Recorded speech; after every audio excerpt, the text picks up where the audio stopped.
I want to redo the saving of the white because it was hard to see in the last video.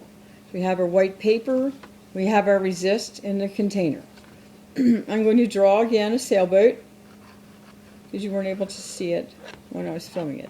I'm going to draw the outside edge of the sail like so, and I'm going to fill that in with the resist like this.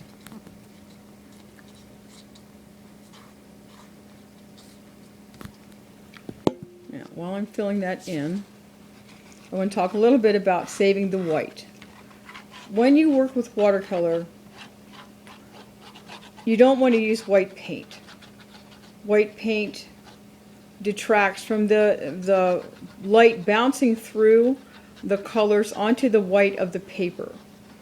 So you save the watercolor paper in white. Now, another important thing to know about this resist is you cannot leave it on your watercolor paper for very long.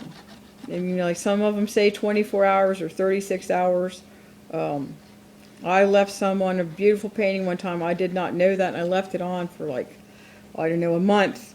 And when I peeled it off, all of the paper came with it, and it was destroyed, so there went my beautiful painting.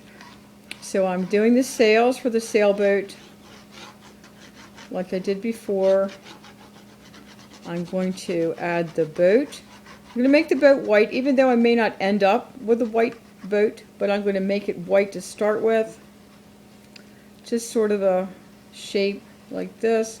And then I will go back in after I remove the resist. I will go back in and add lots of shadows and details. You know, maybe it's going to be an old boat like you see at the shore that the fishermen have pulled up, and maybe it's made out of wood, maybe it has an interesting name on the side of it, some details that I can add later. I'm not going to worry so much about how well I fill this in on the boat because it's not going to be as critical. Maybe leave a little bit of that. Now I'm going to put a horizon in here where the water line ends, and maybe some white caps.